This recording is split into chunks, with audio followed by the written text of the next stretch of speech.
Esta é a tropa de elite nazista, a SS. E isso é um ritual religioso pagão baseado em suas ideias deturpadas. O partido nazista não era como os partidos políticos como conhecemos. Era um ritual. Eles faziam uma lavagem cerebral. Temos que entender esses sistemas de crenças, como os nazistas pensavam. Precisamos entrar na cabeça deles. É uma área na qual os historiadores não quiseram entrar. Eles não querem entrar na barriga da fera. O ritual da SS sonha em reconstruir um mundo antigo e sinistro em que super-homens arianos detêm poderes mágicos e as raças inferiores são suas escravas. Onde deuses pagãos são adorados com sangue e o poder do Santo Grau é usado para destruir os inimigos de Adolf Hitler. Hoje, para nós, isso soa completamente bizarro. Mas acredite, porque as pessoas acreditam no inacreditável. De seu quartel-general no castelo, a SS procura por super-homens no Tibete, por vestígios de suas armas de guerra mágicas. Por provas de que eles são a raça superior e de que seu destino é dominar o mundo. Essas pessoas conduziam uma das melhores operações militares que o mundo já viu.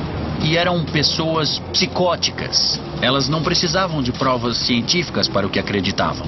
Faz 7 décadas de que Adolf Hitler e seus seguidores espalharam o mal pelo mundo.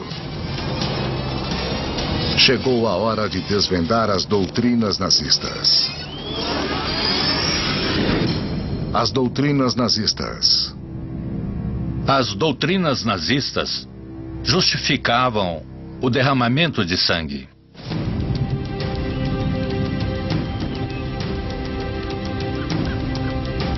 É o ano de 1939. Em um castelo no coração da Alemanha de Hitler, um ritual extraordinário acontece.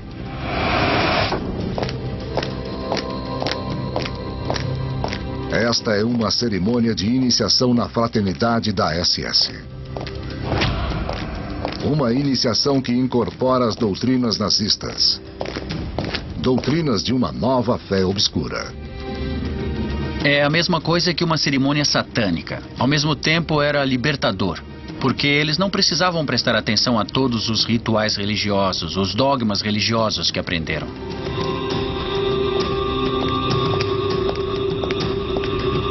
É como rasgar as páginas do passado e colar novas páginas. Este era o objetivo do movimento nazista.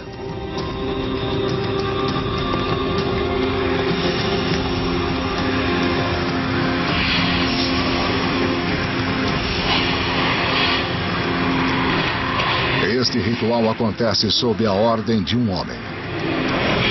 O comandante da SS, Heinrich Himmler.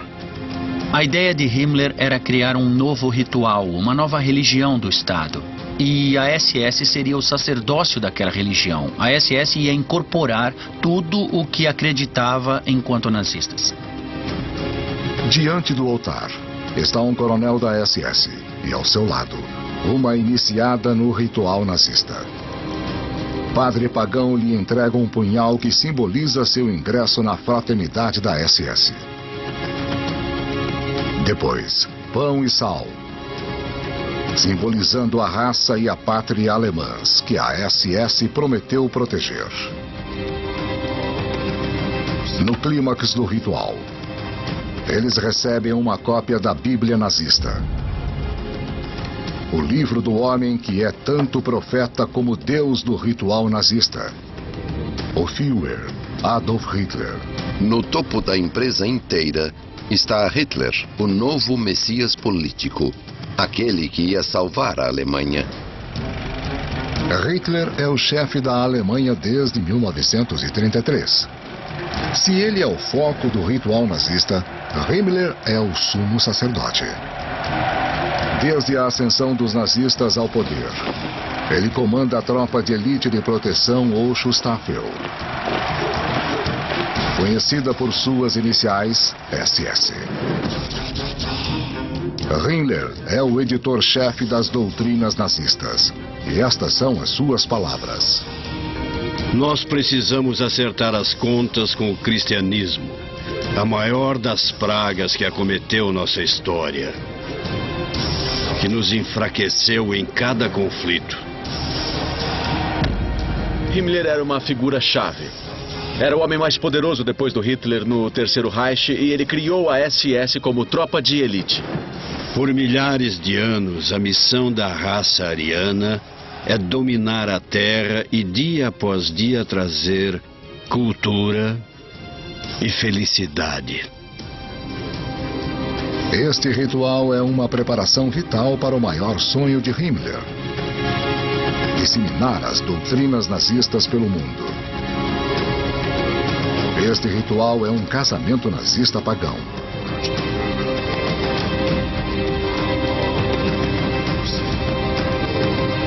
Ao contrário do antigo Estado e da Igreja, as pessoas que desejam se casar devem apresentar compatibilidade matrimonial e saúde genética. Estes dois alemães loiros e de olhos azuis são o casal ideal de Himmler. Seu casamento simboliza a primeira e mais importante doutrina nazista: a doutrina da raça superior. A doutrina da raça superior. É o final dos anos 1800. Na Alemanha, é uma época de fascinação pelo oculto. Essa foi a era das sessões, quando virou moda as pessoas convidarem um médium depois do jantar para entrar em contato com os espíritos. Milhares de pessoas participam de sociedades secretas ocultas. As pessoas podiam fugir da formalidade das salas de visitas vitorianas para conversar sobre o Oriente, sobre os hindus, sobre feitos fascinantes de faquires que flutuavam no ar, por exemplo. Os alemães não eram os únicos atraídos pelos mistérios do oculto. Esse tipo de proliferação das sociedades secretas existiu não apenas na Alemanha, mas nos Estados Unidos, na Grã-Bretanha e em outros países da Europa. Em cidades como Nova York e Londres, é tudo inofensivo. Mas não na Alemanha.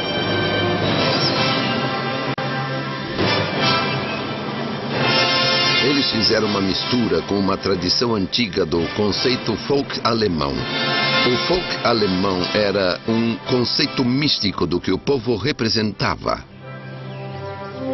Em toda a Alemanha e Áustria, sociedades secretas se encontram para debater sobre uma questão-chave: quem é o povo alemão? A resposta é que os alemães são descendentes de uma antiga raça conhecida como ariana. O que define o ariano é seu físico, sua aparência. Eles são fortes, são poderosos, são musculosos, são loiros e valentes na guerra. É como uma história em quadrinhos. Eles queriam ser super-heróis, super-homens.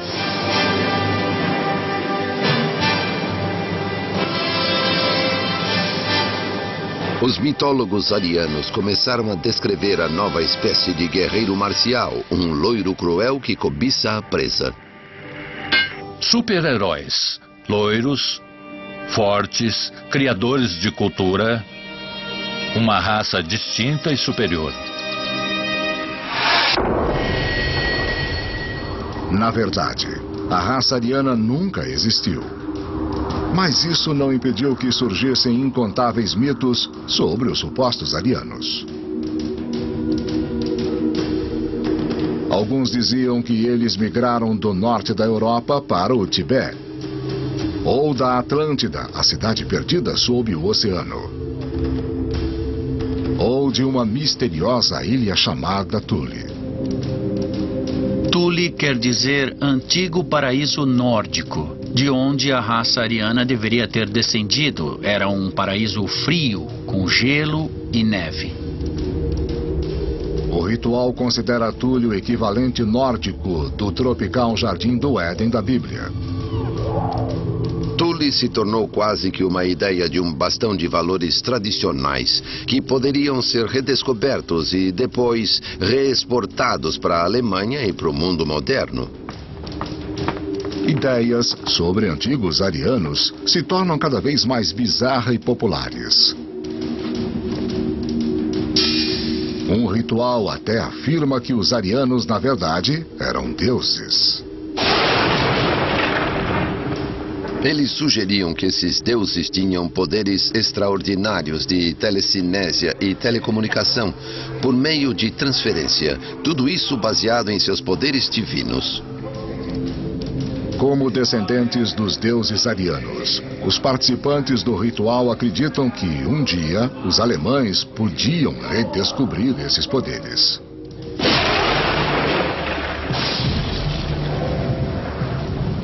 Havia a ideia de que o corpo humano tinha uma espécie de energia bioelétrica a ser descoberta, que poderia ser invocada por meio de rituais e iniciações apropriados, e de que havia grupos de homens com poder sobre esta energia sagrada que poderiam direcionar esta energia como bem entendessem. Se a pessoa aprendesse como controlar esse poder por meio de rituais e iniciações, ela seria imbatível. Ela não precisaria de armas ou de canhões ou de rifles, aviões, nem foguetes. Ela poderia direcionar esta energia ao inimigo e destruí-lo. Praticantes do ritual dizem que os arianos perderam esses poderes ao cometer um pecado cardial.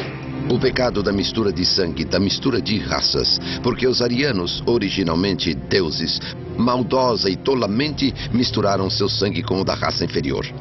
Segundo eles, é por causa da mistura de raças que os arianos viraram meros mortais. Mas eles ainda colocam os arianos no topo de uma rígida hierarquia de raças, com todos os outros povos abaixo deles. A ideia de que você pertence a uma raça superior é extremamente sedutora e, claro, muito assustadora.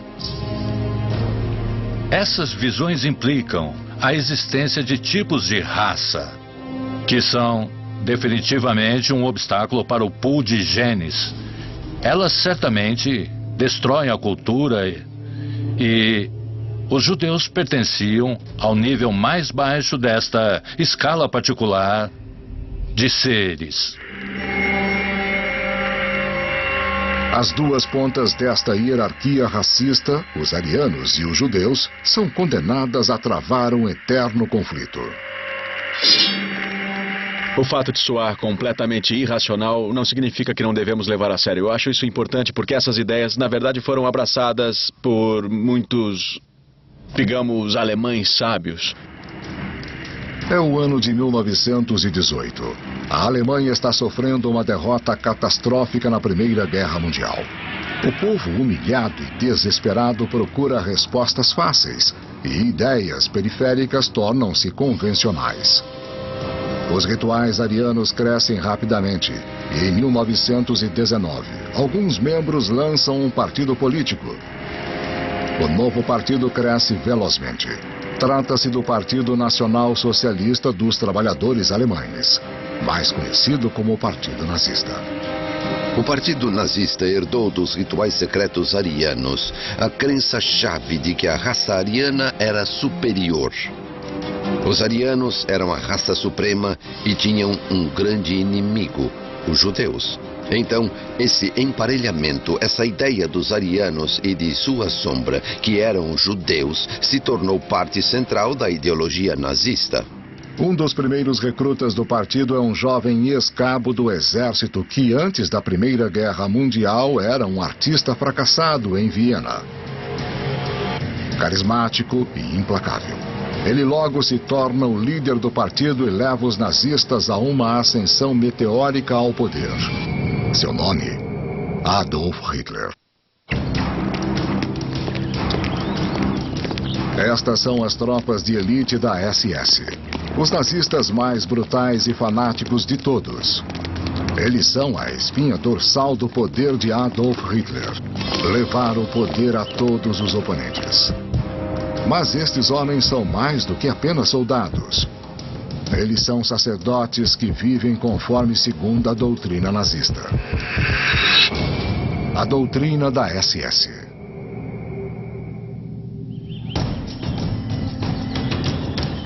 Esta é a floresta de Teutoburgo, no coração da Alemanha. Em 1933, o líder da SS, Himmler, vem até aqui para procurar um lar espiritual para o ritual nazista. Ele determina que um monumento de 500 anos é o local perfeito: o castelo de Wewelsburg. O castelo estava em péssimas condições e eles decidiram começar sua reforma. Os planos para a Torre do Norte eram os mais impressionantes e ambiciosos.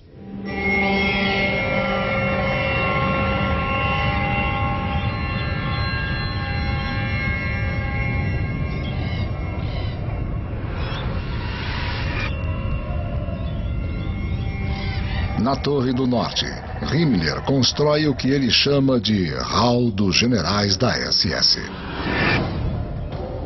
A ideia dele era fazer daquilo um Vaticano, um centro espiritual do Terceiro Reich. Aquilo seria, como ele dizia, o ponto central do mundo. Seria o eixo ao redor do qual o resto do mundo giraria. Seria essencialmente um castelo arrepiante. Não dá para imaginar nada mais assustador.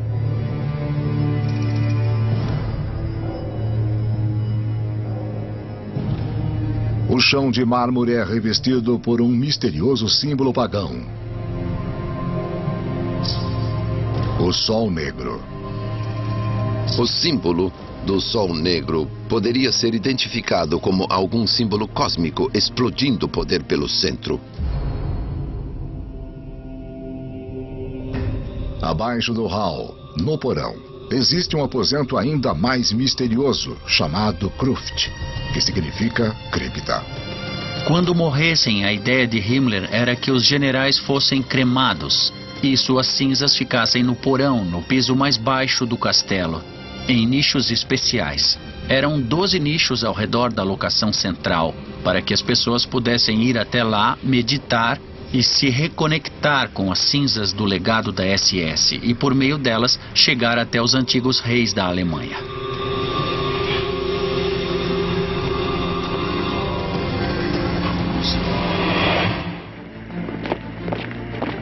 A SS surgiu em 1919 no início do Partido Nazista como um movimento político em meio ao caos posterior à derrota alemã na Primeira Guerra Mundial.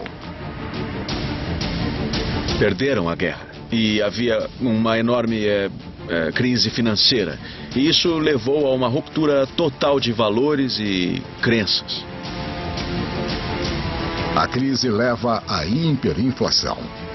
As economias do povo acabam repentinamente. A moeda ficou sem valor, as pessoas tinham que carregar pilhas de dinheiro para comprar pão e assim por diante. Para os nazistas, a derrota da Alemanha foi uma conspiração de comunistas e judeus. Eles apelam para o orgulho nacional. Os nazistas passaram uma boa impressão aos alemães. Eles não eram como os comunistas, desordenados, por vezes desleixados, indisciplinados. Eles pareciam espertos. Desconsiderando os compromissos da democracia, eles prometem uma política nova, com uma liderança forte e glória militar. Então, os alemães viram nesse partido quase tudo o que eles queriam ver. Esse foi o segredo do sucesso. Para acelerar sua ascensão ao poder, os nazistas recorrem à violência. Gangues de homens treinados intimidam, agridem e até matam oponentes políticos. A mais fanática delas é a SS, ou Schutzstaffel, que significa tropa de proteção. O principal destaque da SS é Himmler. No ano de 1929, eu fui convocado pelo Führer a assumir a liderança de todas as unidades da SS em todo o Reich. Eram 280 homens no total. E eu devia transformá-los em uma organização de elite confiável do partido.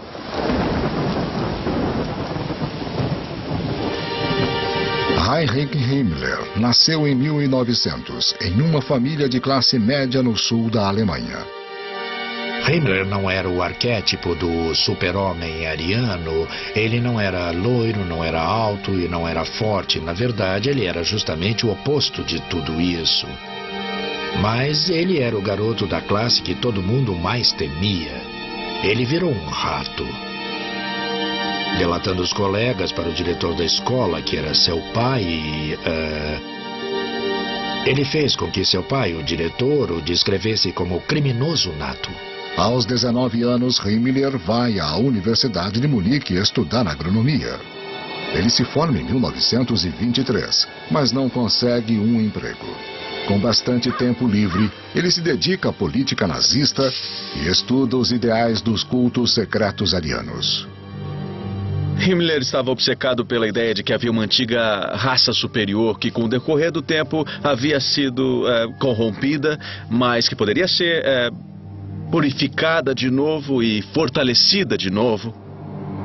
Pouco depois de Himmler se tornar líder da SS em 1929, o Partido Nazista leva um forte impulso com a queda de Wall Street e a Grande Depressão que assola o mundo.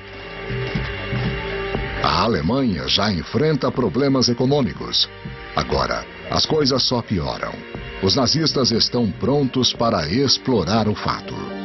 O slogan que eles não paravam de repetir era o despertar da Alemanha. Então, de certo modo, a Alemanha estava adormecida, digamos. Segundo os nazistas, a Alemanha precisa ser despertada por um novo líder. Então, em 1933, o partido ganha as eleições. Hitler é apontado como chanceler e começa a apertar o cerco no país. Ao seu lado está Himmler e a SS. Adolf Hitler estabeleceu como meta para nossa geração criar um novo começo. Ele foi predestinado pelo karma alemão para salvar a cultura germânica do mundo. No novo Estado nazista, a SS de Himmler domina a segurança nacional e a polícia. Isso é apenas o começo. Himmler tinha ideias maiores e mais ambiciosas para o futuro da SS, além da mera força policial defensiva. Seu plano para a SS era que ela se tornasse a tropa de elite ideológica da Alemanha. A SS, que começou com guardas, policiais, brutamontes, de repente se transformou em uma tropa bem mais elitista, bem mais intensa.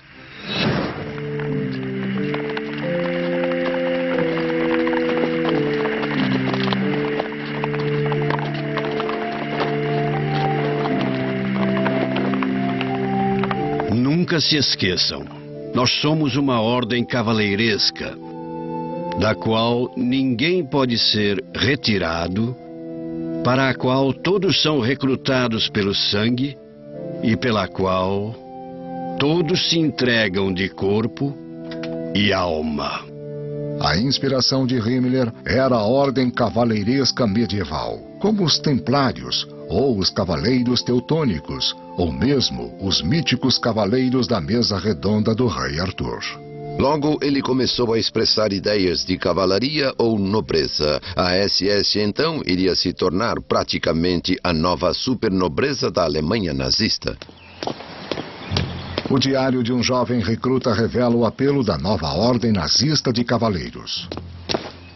Eu fui tomado por um desejo ardente de pertencer a esse grupo.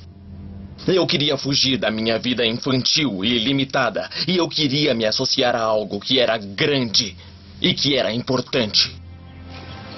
Quem era considerado herói da SS recebia o símbolo mais valioso da ordem cavaleiresca: o Anel de Caveira.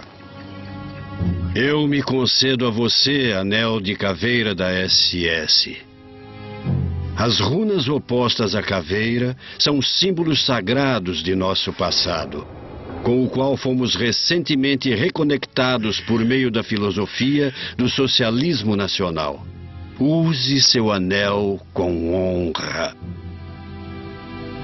Os rituais exigiam que a pessoa fosse mais obediente, menos crítica sobre as coisas. Ela deveria exercer as tarefas sem questionar, mesmo que fossem esquisitas ou diferentes. Então, com o tempo, se o grupo a mandasse fazer alguma coisa contra seus valores morais, Ela nem se lembraria, nem consideraria a época em que tinha seus próprios valores sobre as coisas. Em 1935, o castelo de Wewelsburg é denominado Centro de Rituais da SS. Agora os rituais podem ocorrer de fato. Eles são organizados conforme as misteriosas crenças pagãs. Crenças que os nazistas diziam ter sido praticadas na Alemanha milhares de anos atrás. Esta é a terceira doutrina nazista, a doutrina dos deuses pagãos. Vocês têm que entrar em forma. Vixe, Maria.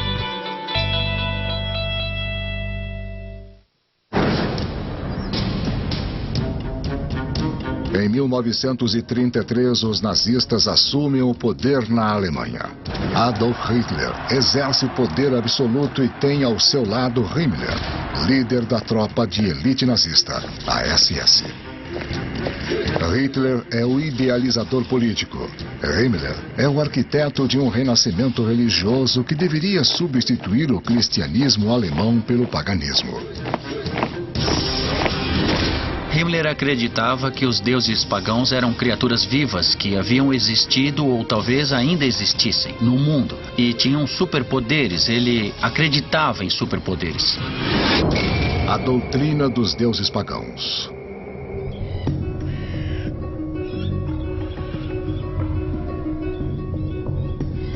Himmler nasceu em 1900.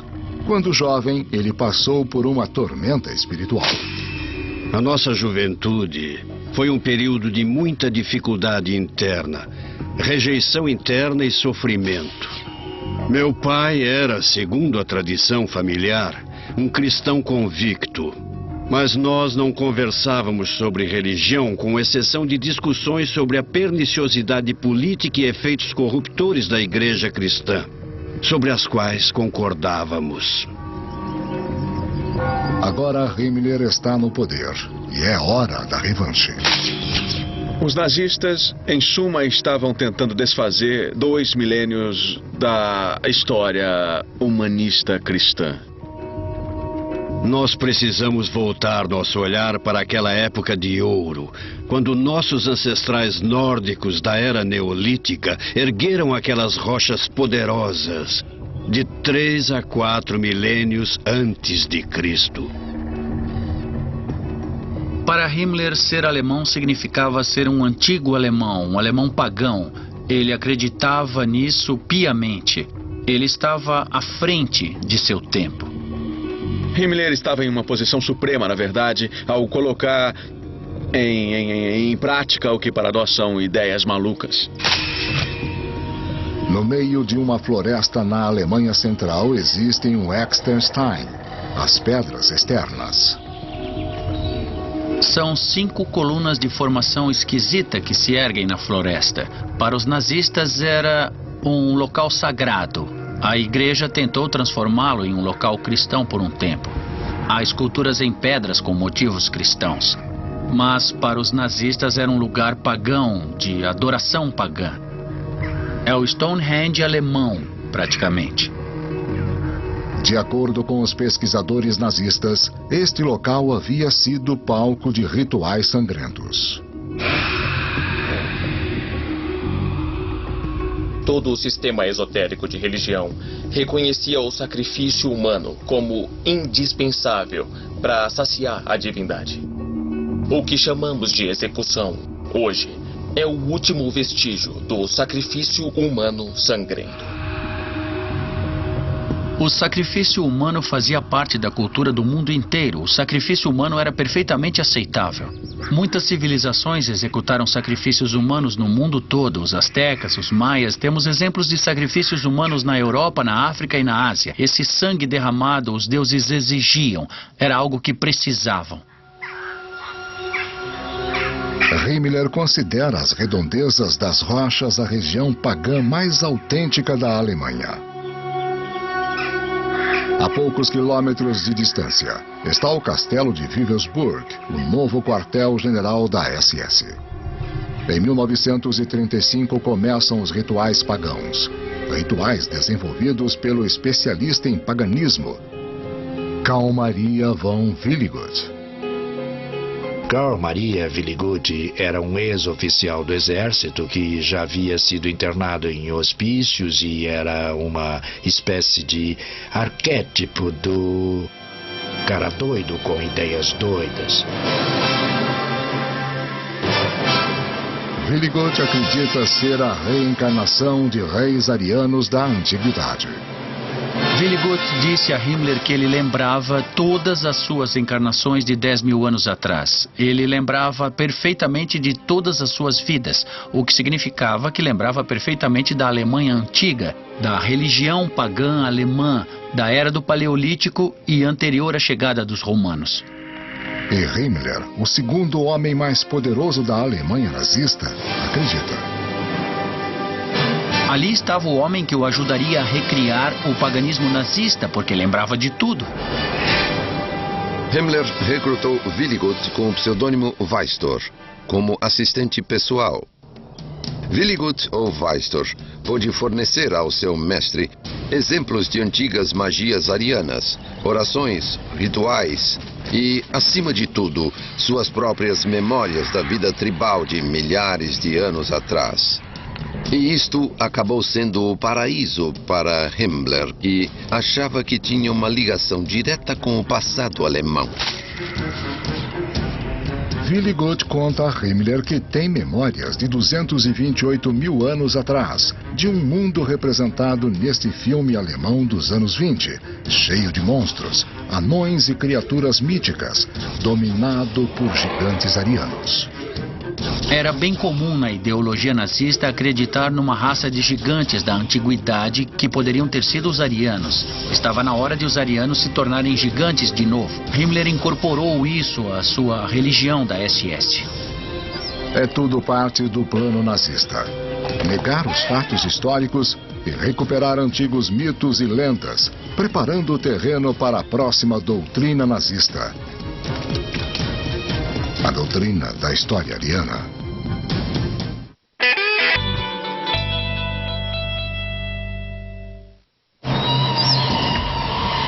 Castelo de Wewelsburg, coração da Alemanha. Centro da tropa de elite nazista da SS e dos rituais pagãos que estão sendo desenvolvidos aqui.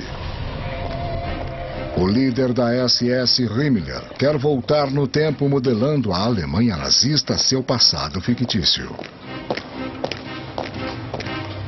Nós queremos mostrar ao povo alemão que nosso passado tem mais de 1000 anos de idade. Queremos mostrar que a Alemanha é mais eterna que Roma, que já tem 2000 anos de idade. A doutrina da história ariana. 24 de junho de 1935. Jovens da SS se reúnem na floresta para realizar um ritual pagão bizarro. Se alguém quisesse criar uma nova religião baseada no paganismo, ela seria assim. Este é um festival de solstício, uma celebração importante em tempos pagãos. Festivais de solstício eram importantes para o calendário de rituais nazistas, assim como os festivais religiosos são importantes para o calendário cristão, por exemplo. Em tempos pré-cristãos, o festival de solstício de verão celebrava o triunfo da luz sobre a escuridão e da vida sobre a morte. O festival de solstício de inverno celebrava o retorno da luz na escuridão do inverno. Natal, Páscoa, tudo isso já era. Eles estavam resgatando as festas pagãs e as festas pagãs eram de adoração ao sol. O povo alemão mais uma vez virou as costas para as teorias e ensinamentos cristãos, que perturbaram a Alemanha por mais de 1000 anos e causaram a decadência racial do povo alemão e quase sua morte racial. Os homens da SS estão carregando coroas de folhas, tradicionais símbolos pagãos de fertilidade. No clímax da cerimônia, eles arremessam as coroas às chamas. O fogo simboliza a ascensão da Alemanha, como expressado neste poema escrito para os recrutas da SS recitarem. A batalha é a resposta. Até que a Alemanha seja unificada novamente e se liberte de suas algemas. Chamas consumam a barreira abominável que ainda hoje separa irmãos de irmãos. Chamas iluminem o coração de todos nós. E então arremessem uma tocha na terra.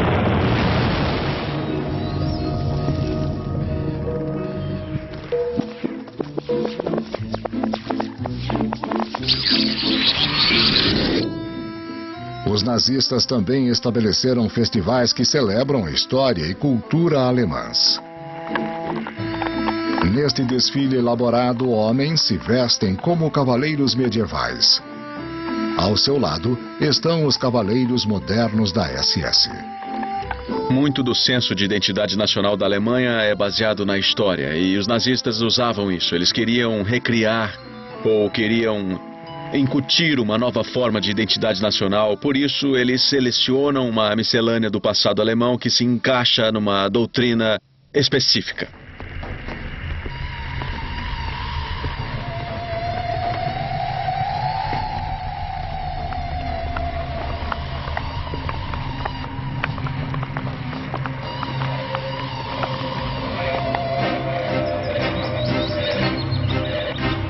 Próximo ao castelo de Wewelsburg, o quartel-general da SS de Himmler, está a floresta de Teutoburgo. Aqui está a formação de pedras conhecida como Exterstein. E ali perto, um enorme monumento de um herói antigo, Hermann, o alemão. A floresta de Teutoburgo é repleta de mitologia alemã. Foi ali que Hermann, o antigo guerreiro alemão, derrotou os legionários romanos de Varo em 9 d.C. A vitória esmagadora de Hermann sobre a legião de invasores do Império Romano significa que Roma nunca conquistou as tribos alemãs. Este filme de 1920 comemora a sua vida. Para os nazistas, Hermann é o típico herói ariano. Adoração do herói, admiração do soldado e glorificação do combate. Havia um rico legado no qual os nazistas podiam se apoiar. Falta um ingrediente essencial na história nazista: evidências. Então a busca por elas torna-se obsessão do líder da SS, Himmler. Ele transforma o castelo de Wewelsburg no quartel-general de uma nova unidade da SS, a Arna Nemba. Todo mundo que viu os caçadores da Arca Perdida conhecem a Ahnenerbe, o núcleo dos nazistas que procuravam pela Arca da Aliança foram retirados diretamente dos arquivos dela. Qualquer acadêmico que não achasse emprego numa universidade poderia conseguir um na Ahnenerbe. Só era preciso seguir a linha e inventar as mesmas ideias que o Himmler queria ouvir. Ele queria ouvir sobre paganismo, ele queria ouvir sobre religiões antigas e cultos misteriosos. Ele adorava tudo isso. A Ahnenerbe da SS logo se torna o centro dos acadêmicos nazistas. Esses intelectuais nazistas pretendem desafiar as universidades tradicionais e suas famosas ideias de influência judia. Você precisa escolher. E neste momento, se quer ficar do nosso lado ou contra nós. Cuidado. Venha para o nosso lado antes que seja tarde demais. Os acadêmicos nazistas elaboram estudos detalhados sobre o que dizem ser a cultura ariana autêntica. Em particular, eles se concentram nos antigos escritos conhecidos como runas. As runas são amplamente encontradas no norte da Europa e datam dos tempos pré-cristãos. Seu significado muitas vezes é misterioso, mas os nazistas acreditam que podem desvendar seus segredos. Apenas as runas ainda sussurram o que é verdade na esfera terrestre. As runas sussurram ao nosso povo, porque ele já as conhece. O conhecimento rúnico está batendo em nosso peito.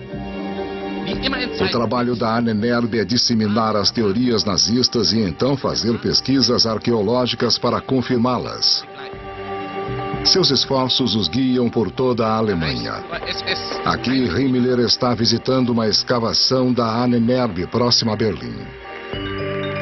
Pesquisem o seguinte. Encontrem todos os pontos na cultura ariana alemã do mundo em que podemos ver o conceito de um raio saindo de um martelo, assim como esculturas do deus Thor feitas por um machadinho que emitia raios. Por favor, coletem todas as evidências ilustrativas escritas e mitológicas disso. Estou convencido de que isso não é baseado em raios e relâmpagos naturais, mas sim de que se trata de uma arma ancestral altamente desenvolvida por nossos antepassados.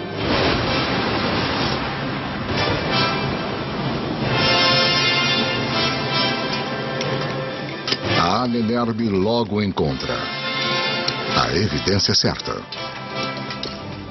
Quando cavamos em solo alemão, em pontos extremos do campo, a poucos centímetros abaixo da superfície, encontramos peças preciosas de cobre, prata e ouro. A qualidade da manufatura, do artesanato e a beleza clássica são difíceis de alcançar mesmo para nós, homens modernos e avançados tecnologicamente. É tudo absurdo. A Ahnenerbe está apenas contando as histórias que Himmler quer ouvir. Era a Alemanha, a terra da cultura e ciências magníficas. E, de repente, ela desviou para essa outra área. Uma área de ciência racial, que acredita na Atlântida em poderes místicos. É uma coisa quase impossível de entender hoje. O homem que liderou a força policial mais temida que a história já viu acreditava nessas coisas impossíveis. É importante entendermos isso. As aventuras arqueológicas da SS estão apenas começando. Himmler está decidido a encontrar uma relíquia lendária que fascinou escritores e estudiosos em toda a história. O Santo Graal.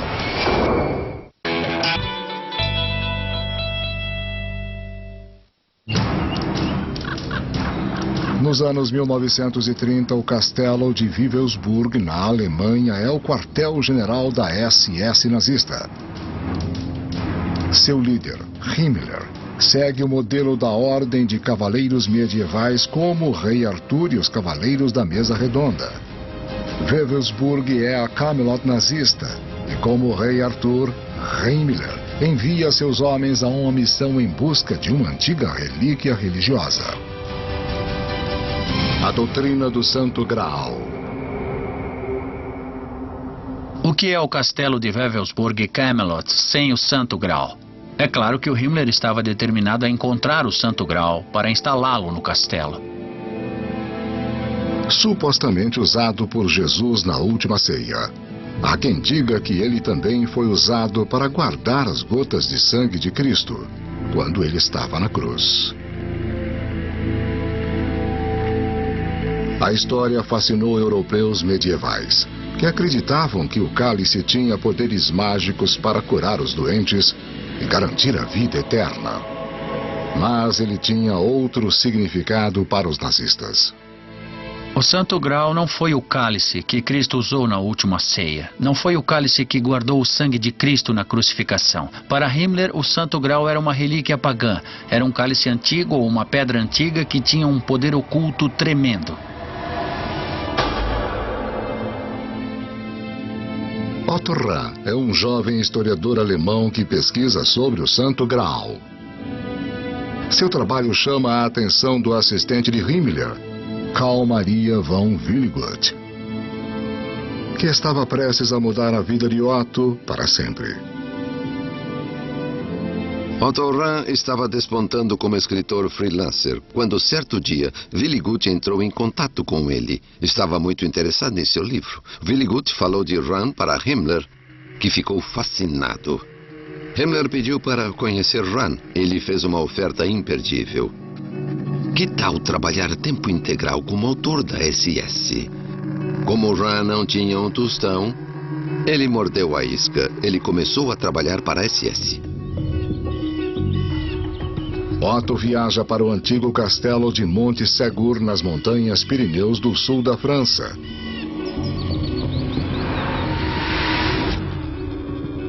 Esta foi a última fortaleza de uma seita herege cristã chamada catarismo, na Idade Média. Os cátaros foram brutalmente perseguidos pela igreja, mas diz a lenda que eles também eram os guardiões secretos do Santo Graal. Sempre houve uma tendência oculta na mitologia popular de que o Santo Graal foi descoberto por expedicionários no século XI e trazido para a Europa. No ano de 1244, um exército do rei francês sitiou Monte Segur na tentativa de aniquilar os cátaros hereges. Meses depois, os cátaros se renderam e foram massacrados no sopé da montanha. 220 homens, mulheres e crianças foram queimados em uma grande fogueira. Mas, segundo as histórias que Otto ouviu do povoado local, um grupo de cátaros escapou do cerco escalando o muro do castelo na batalha final. Eles carregavam a relíquia sagrada de sua fé. Alguns dizem que esta relíquia sagrada era o Santo Graal. Os cátaros deixaram algumas pessoas escaparem com o Santo Graal pela montanha.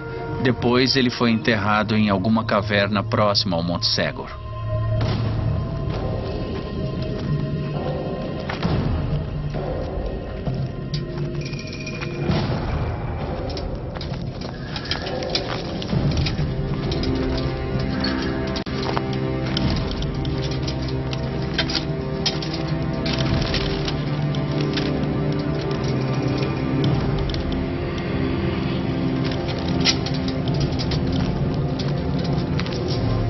Motivado pelas lendas locais, Otto começa a explorar a misteriosa caverna nas profundezas de Monte Segur. Os cátaros teriam escondido o Santo Graal aqui 700 anos antes? Ele achou evidências da habitação dos cátaros nas cavernas. Ele viu escritos nas paredes que sugeriram que os cátaros haviam estado lá e escondido algo.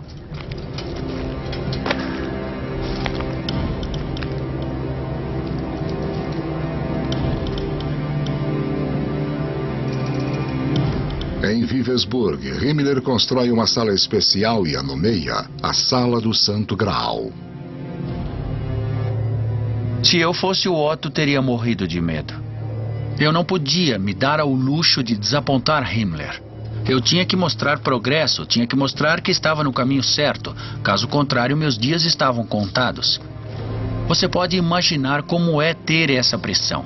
Você recebe uma tarefa impossível. Você recebe uma tarefa que ninguém nunca cumpriu. Jamais. Ninguém achou a Arca Perdida na famosa caçada de Indiana Jones, os caçadores da Arca Perdida. Ninguém achou a Arca Perdida. Ninguém achou o Santo Graal. Ninguém achou nada disso. E agora Himmler diz que você precisa achar. E você sabe que está amaldiçoado. Que está amaldiçoado desde o início. Otto envia relatórios para Himmler, dizendo que encontrou pistas e que está no caminho certo. Mas ele está bem longe do caminho certo. Ninguém sabe mesmo se ele foi levado por franceses locais que recebiam muita gente atrás do Santo Graal. Otto se desespera e cada vez mais gasta o dinheiro de Himmler em sua caçada em vão.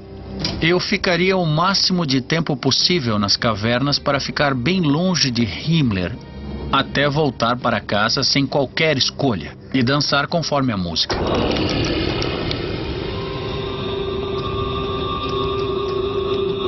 Eu não queria estar na pele do Otto. Esse, com certeza, não é o tipo de ambiente acadêmico que nós buscamos para a carreira, com a SS te dando ordens.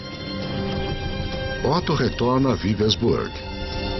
Embora Himmler aceite a decepção, Otto sabe que a SS não dá espaço para o fracasso.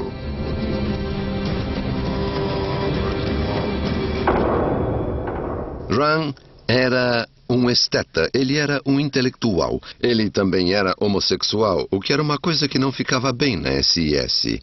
Ele começou a levar uma vida dupla sofrida e esquisita. É apenas uma questão de tempo até que Himmler descubra as verdades sobre Otto. Sua homossexualidade foi descoberta e Ron pediu para sair da SS. Era um fato muito raro alguém pedir para sair da SS. Ele caminhou nas montanhas do Tirol em uma tarde de março de 1939 e seu corpo foi encontrado 6 meses depois, ficando evidente que ele cometera suicídio. A morte de Otto representa o fim de busca nazista pelo Santo Graal. Himmler logo desenvolve outra obsessão. Para tentar provar as teorias racistas nazistas, ele envia pesquisadores da SS para o teto do mundo, para o reino misterioso do Tibete. Nós pretendemos estudar a atual situação antropológica por meio de medidas, pesquisas de traços, fotografias e moldes. E queremos coletar material sobre proporção, origens, importância e desenvolvimento da raça nórdica nesta região. Os cientistas nazistas atravessam alguns dos cenários mais extremos do mundo, a bordo de cavalos nas montanhas Himalaias, até o deserto árido do Planalto tibetano. A SS busca pistas de seus ancestrais perdidos, a raça mítica dos super-homens arianos. Himmler estava convencido de que os antigos arianos se estabeleceram no Tibete e se isolaram contra as enchentes do mundo. Portanto, o Tibete teria resquícios marcantes da civilização ariana. Precisamos lembrar que nos anos 20 e 30 havia muita mistificação sobre o Tibete. Os lamas e seus poderes místicos eram muito importantes para os nazistas. Os lamas tibetanos tinham poderes de levitação, eram capazes de aturar temperaturas extremas, caminhar através de paredes, saber do futuro e do passado. A SS estuda a cultura tibetana e analisa suas características raciais. O que os tibetanos acharam disso não foi gravado.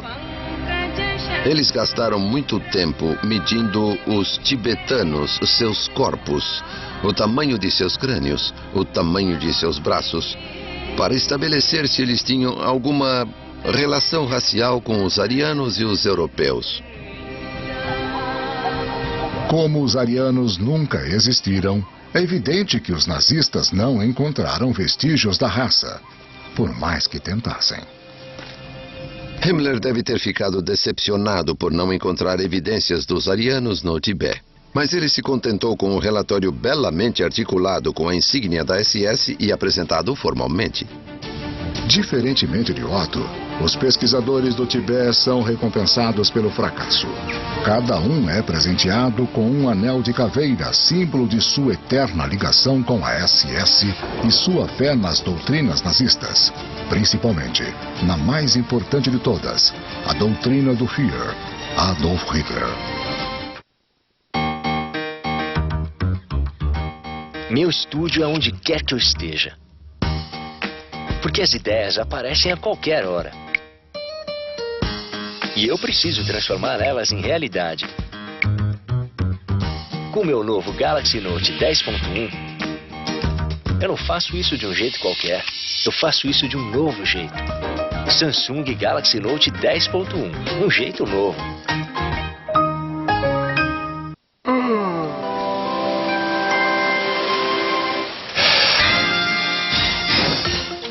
Você precisa refrescar seu hálito. Você precisa de... O quê? Você precisa de...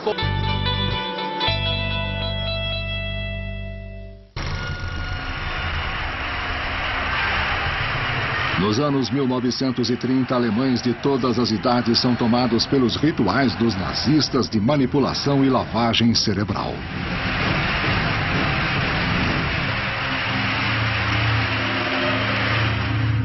O partido nazista não era um partido político como conhecemos. Era um ritual.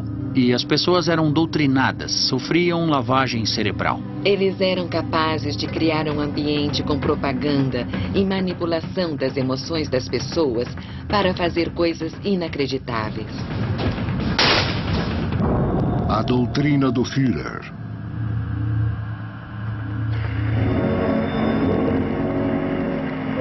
É 1934 e o autoproclamado salvador da Alemanha está prestes a chegar à pequena cidade de Nuremberg. 250 mil pessoas aguardam para recebê-lo. Este famoso documentário, Triunfo da Vontade, mostra sua descida das nuvens como um semideus. A cidade inteira está ansiosa. O Führer, Adolf Hitler, chegou. Meus parentes de Munique comentaram sobre isso na minha infância. Alguém disse que queria ouvir o Hitler, o discurso dele, porque podia ter certeza de que seria uma baita experiência. As músicas, as marchas e o entusiasmo da multidão. A forma como Hitler massageava o ego da plateia, como ele a tinha na palma de suas mãos. Jovens nazistas cantam e recitam poemas em homenagem a Hitler. Se você nos pedir o que nós temos, nós daremos para você. Porque nós acreditamos em você. Nós juramos lealdade a você. E ninguém pode quebrar esse juramento. Nem você. Somente a morte pode fazê-lo.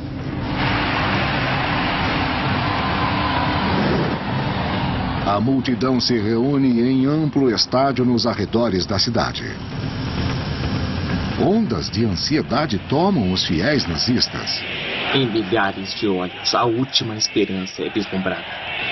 Em milhares de corações, um grito mudo irrompeu.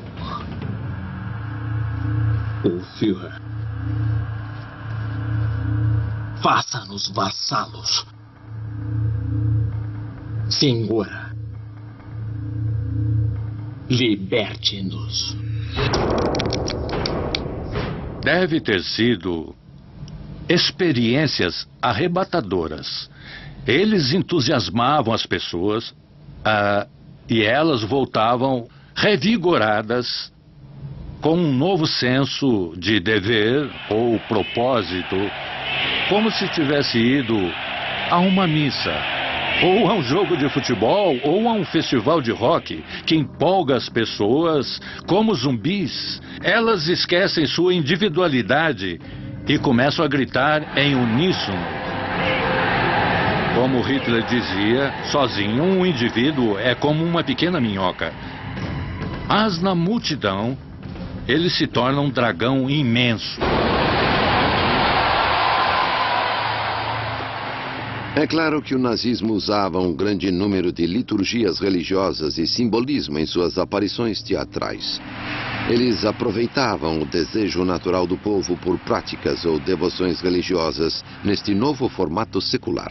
Hitler se inspirou em uma longa tradição de crenças em salvadores, e ele era adorado e até venerado como um salvador.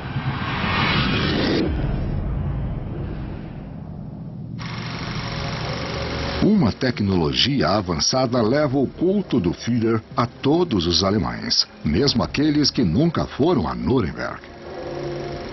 O uso de filmes foi muito eficaz para atingir as pessoas que não iam aos comícios, para ampliar a audiência. Eles viviam aquela experiência mesmo sem estar lá. E sentiam que estavam lá, sentiam que eram parte daquilo. Os cineastas nazistas criam obras-primas de manipulação. Quando o espectador via aquela multidão na sua frente, se sentia quase tão poderoso como Hitler deve ter se sentido em pé naquele pódio, olhando para a massa. Há um forte senso de poder. Mas depois corta a cena e ele vê o Hitler de novo em pé, no pódio. E ele é colocado na posição da multidão de novo, sentindo-se quase subordinado.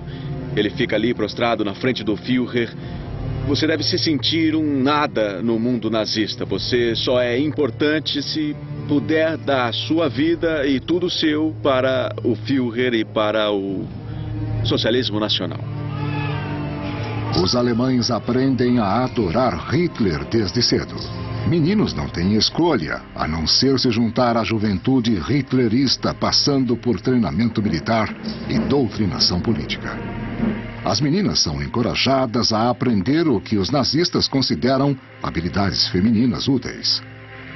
Todos na Alemanha aprendem a usar o cumprimento oficial do Reich, que invoca o Führer a curar as doenças dos alemães. Na Alemanha, os nazistas diziam Heil. Heil em alemão não significa apenas saúdo, como saúdo César. Significa curar. A doutrina do Führer é mais forte do que todas as leis, até mesmo as leis da natureza. Os nazistas distorcem a ciência para se ajustar à sua visão demoníaca do mundo. E esta é a próxima doutrina nazista. Vocês têm que entrar...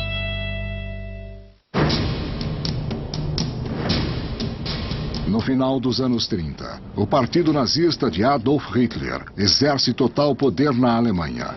Todo aspecto da vida das pessoas deve se submeter à visão do mundo nazista, inclusive a ciência. Se você pensar bem, essas pessoas estavam governando o país. Essas pessoas estavam conduzindo uma das melhores operações militares que o mundo já viu. Essas pessoas estavam desenvolvendo armas de destruição em massa. E essas eram pessoas psicóticas. Elas não precisavam de provas científicas para o que acreditavam. A doutrina da ciência ariana.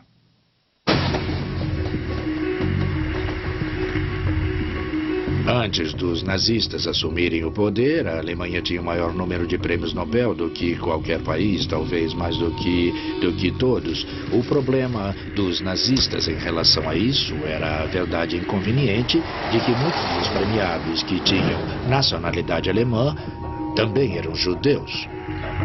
Na Universidade de Berlim, Albert Einstein desenvolveu sua teoria da relatividade, um dos maiores saltos intelectuais da humanidade. Mas Einstein era judeu, e para os nazistas, isto significava que suas teorias deviam ser incorretas.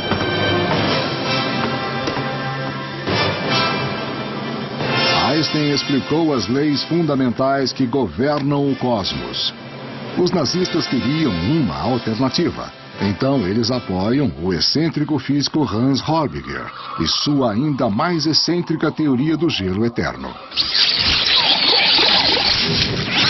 Em uma época em que teorias malucas surgiam na Alemanha, uma delas, caracterizada como a mais maluca de todas, era a teoria do gelo eterno de Horbiger. Era a ideia de que o mundo e o universo teriam se originado de um bloco de gelo.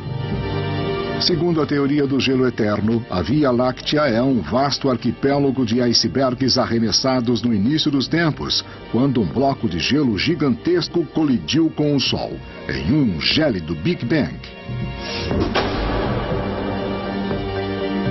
Os acadêmicos nazistas transformaram essa teoria fantástica na cosmologia oficial do Estado. Enquanto Hitler organiza a política, Hans Horbiger cuidará das ciências falsas. A doutrina do gelo eterno anunciará a regeneração do povo alemão. É completamente maluca. Não existe nenhuma base real para isso. Não explica o Sol, que para nós não é uma bola de gelo, mas para Horbiger era. Ele achava que o Sol era uma bola de gelo. A teoria do gelo apresenta uma vantagem para os nazistas e sua visão racista do universo. Afinal, eles vieram da terra do gelo e da neve. Essa era a origem deles. Eles vieram do gelo. Gelo era bonito. Gelo era glorioso. Era branco, aliás. O que se encaixava nas teorias raciais também, sem qualquer rodeio. A teoria do gelo eterno é um pouco extrema até para os nazistas. Oficiais nazistas consentem a possibilidade de ser um verdadeiro socialista nacional sem acreditar na teoria. Mas era obrigatório acreditar no princípio central do nazismo. a raça superior ariana. Nós somos, como podemos admitir orgulhosamente, com base nas pesquisas raciais mais recentes e completas, o povo mais antigo da Terra.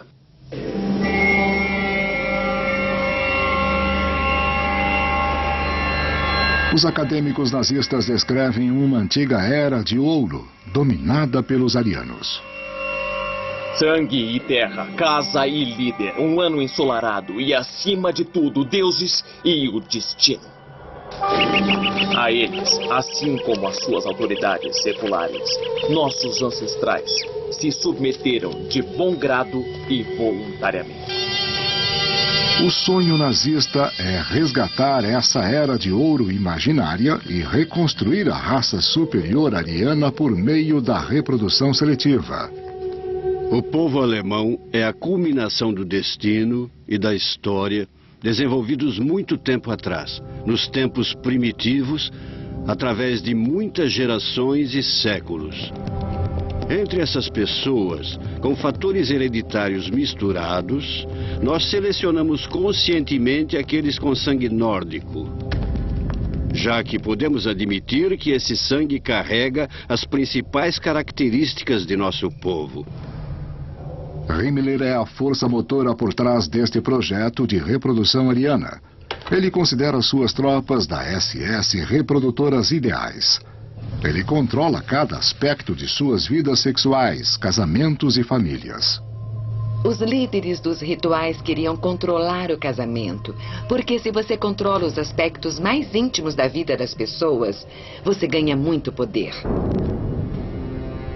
Se você pode controlar as relações conjugais, se pode controlar a sexualidade, se pode controlar o dinheiro das pessoas, tudo isso é uma forma bem pessoal de deter controle sobre as pessoas. Para criar nossa ordem, nós agimos como um criador de plantas, tentando reproduzir uma boa e antiga cepa que foi adulterada e degradada. Nós selecionamos de novo e descartamos aqueles que não são adequados. Todo homem da SS representava coragem, valentia militar e sangue puro. Por isso, encontrar uma noiva ariana adequada era importante para garantir sua progenie e sua linhagem. Assim, o casamento era uma espécie de pacto para produzir muitas crianças arianas. Nós somos obrigados, sempre que conhecemos alguém, a considerar nossos princípios de sangue, seleção e resistência. A lei da natureza é exatamente essa. O que é resistente, o que é forte, é bom. Esta imagem de arquivo mostra o projeto de reprodução nazista em vigor. Esses bebês inocentes foram concebidos para isso. Seus pais foram reunidos para construir a raça superior e prepará-la para dominar o mundo. Segundo as doutrinas nazistas, você só pode ter uma participação bem-sucedida nesta guerra de conquista mundial se você tiver raça pura. Mas naquela época, nos anos 20 e 30, a raça da Alemanha estava corrompida, então levaria anos de reprodução, anos de reconstrução para criar uma raça forte o suficiente para travar essa guerra.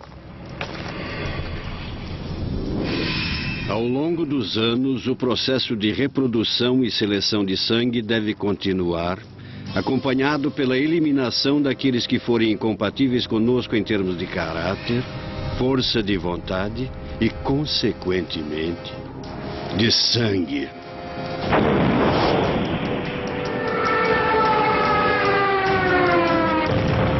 Quando os arianos restaurassem sua glória antiga, os nazistas supostamente conseguiriam dominar todas as raças inferiores. Para isso, durante os anos 30, Hitler constrói a máquina militar mais poderosa do mundo.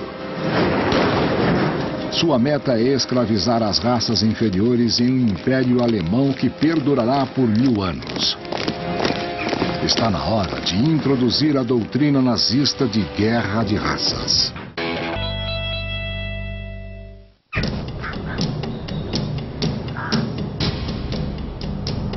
Os nazistas se veem como a raça superior ariana. Seu destino legítimo é dominar o mundo.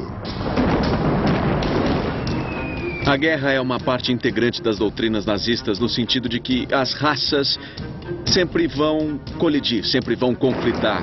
É uma luta por sobrevivência. Você não pode simplesmente coexistir, você precisa se defender militarmente. A doutrina da guerra de raças.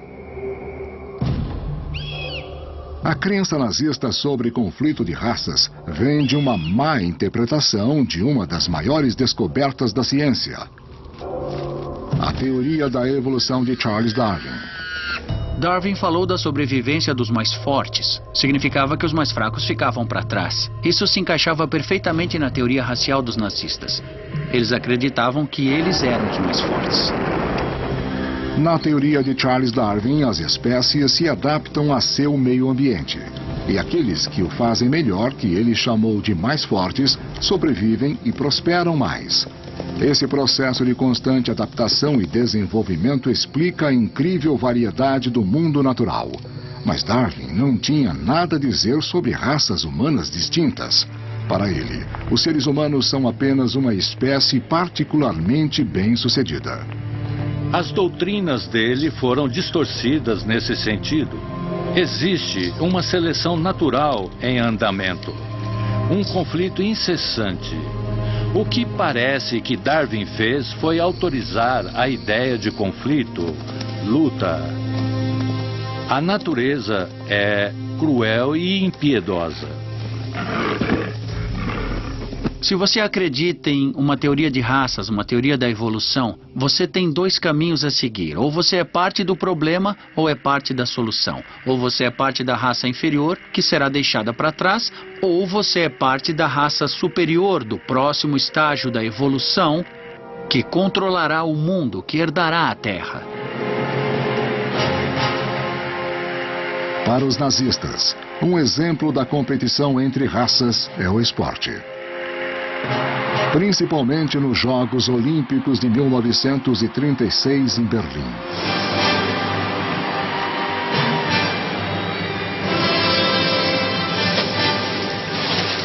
Hitler acredita que suas Olimpíadas serão uma vitrine da superioridade ariana.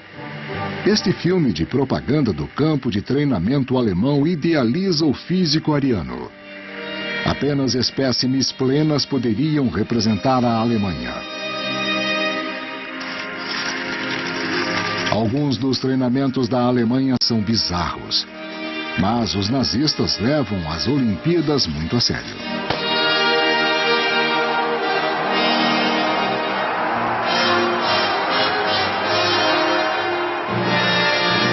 Para azar de Hitler, as Olimpíadas não terminam como suas teorias previam.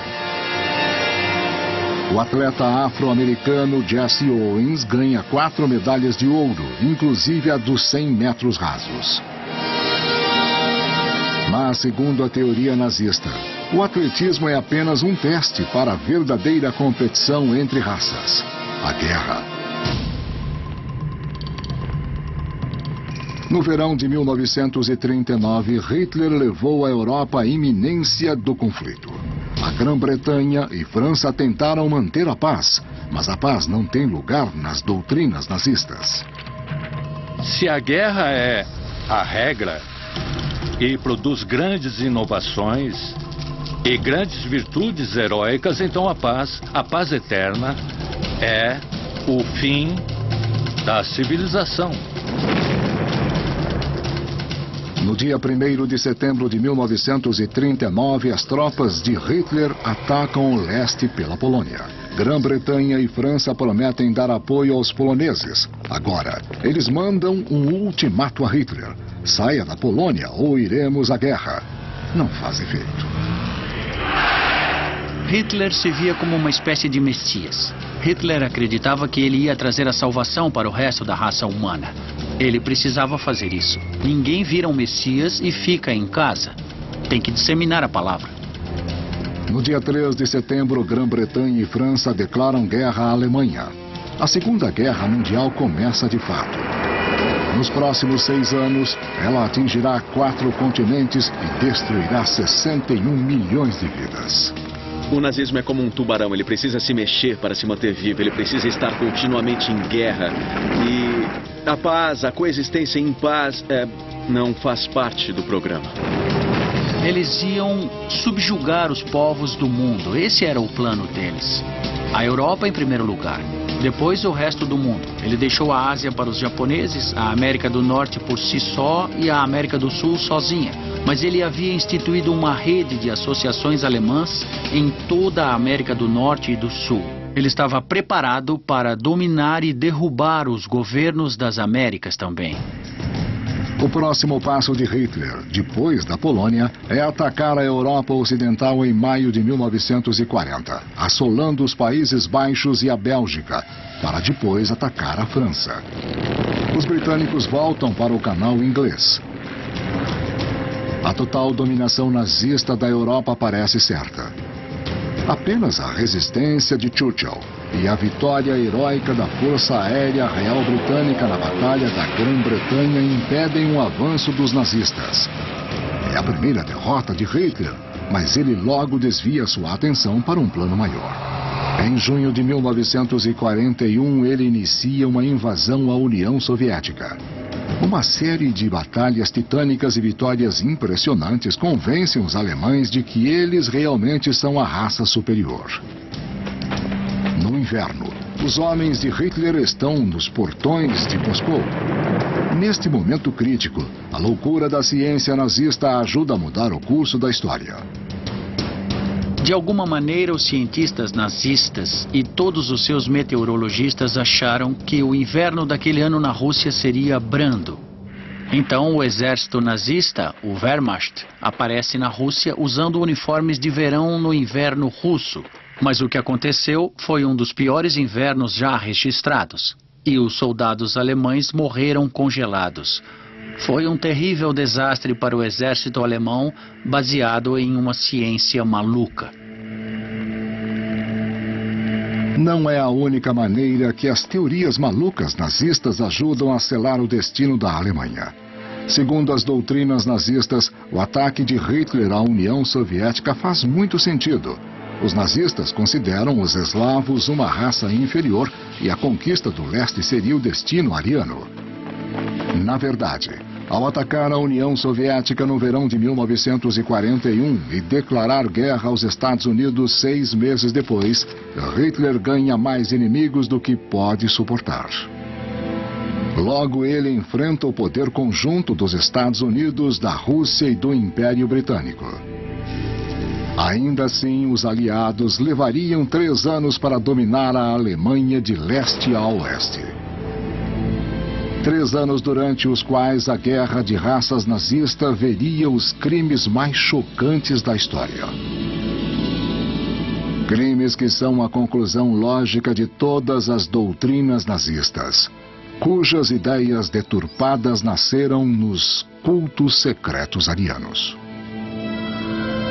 A ligação entre os rituais secretos arianos e o Holocausto está enterrada na raça superior ariana e sua batalha, sua luta contra os judeus.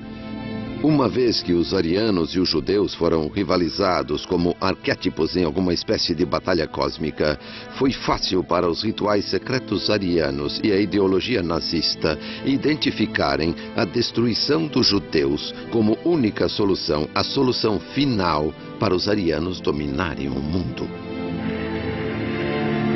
As vitórias de Hitler levam cerca de 9 milhões de judeus ao controle dos nazistas. Agora, os nazistas têm a chance de terminar sua tão famosa guerra de raças de uma vez por todas. Esta solução final ficará a cargo da SS de Himmler. Eles conduzem a matança de civis, campos de concentração e câmaras de gás. A última doutrina nazista é a mais aterrorizante de todas. É a doutrina do genocídio.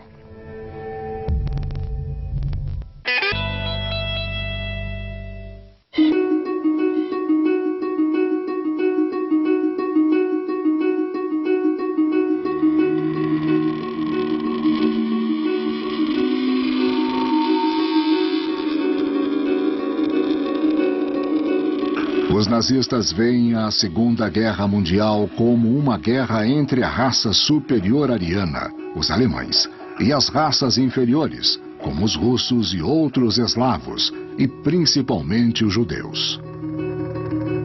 Para Himmler, esta é a batalha final em um conflito titânico que perdura há milhares de anos.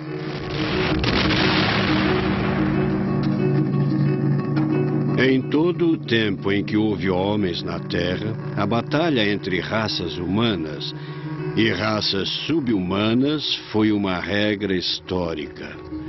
Essa guerra de judeus contra o povo alemão pertence ao curso natural da vida em nosso planeta desde muito tempo. A doutrina do genocídio. Nos territórios recentemente conquistados por Hitler, a SS de Himmler tem a missão de pôr fim à guerra de raças de uma vez por todas, exterminando os judeus. É o que os nazistas chamam de solução final. Achavam que estavam salvando a raça humana, eliminando todas as pessoas que impediam de evoluir. É um conceito espantosamente sinistro. E só precisamos olhar o progresso da guerra para entender como eles levavam o assunto a sério. As primeiras matanças acontecem nas florestas da Europa Oriental em 1941. As forças-tarefa da SS levaram homens, mulheres e crianças a fossos da morte, matando-os aos milhares, sem nenhuma pausa ou piedade. Em um discurso frio feito a oficiais da SS em 1943, no auge do Holocausto, Himmler diz aos matadores para terem orgulho de seu trabalho. A maioria de vocês saberá o que significa quando 100 cadáveres estão deitados um ao lado do outro. Ou 500. Ou 1000. Ter suportado isso e mantido a decência é o que nos torna fortes. Essa é uma página gloriosa da nossa história.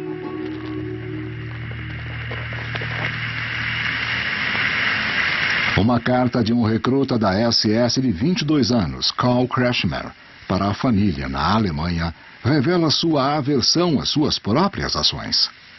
Mas também mostra como as doutrinas nazistas fortaleciam sua decisão. Eu estou num momento muito triste.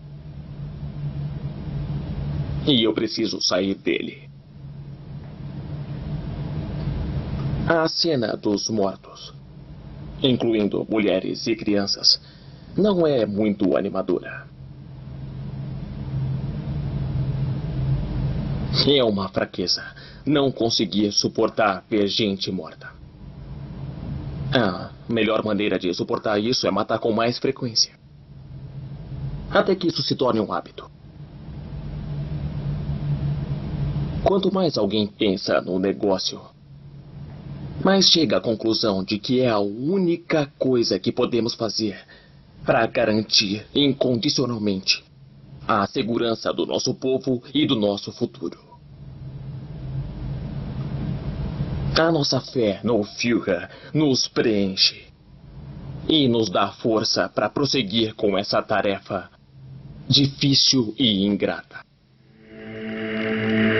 A jornada de jovens como Karl ao maior mal imaginável agora está completa.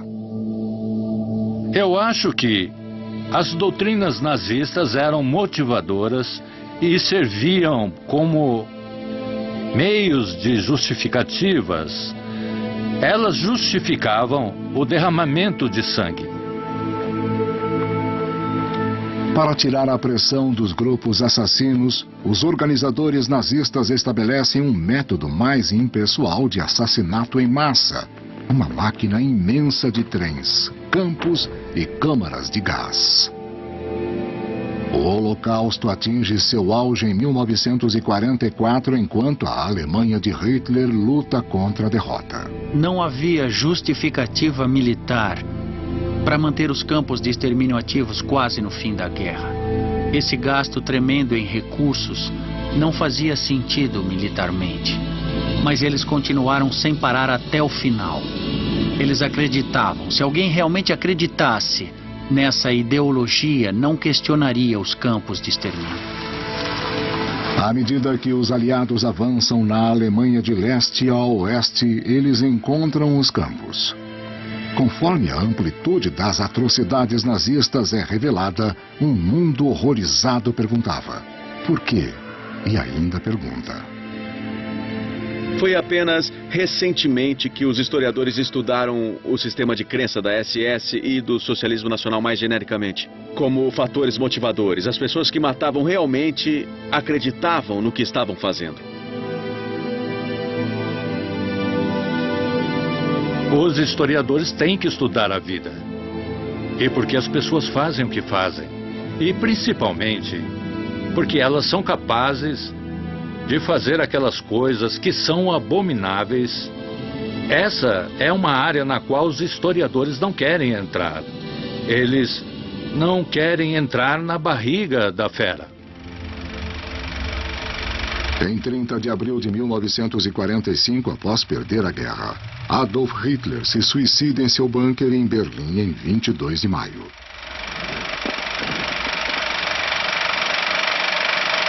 Em 22 de maio, Himmler é capturado pelos britânicos e indiciado pelos crimes de guerra. Mas antes de enfrentar a corte, ele ingere veneno. As doutrinas nazistas morrem com eles. Líderes nazistas sobreviventes são julgados por crimes de guerra. Os julgamentos acontecem em Nuremberg, o antigo local do comício nazista uma década antes.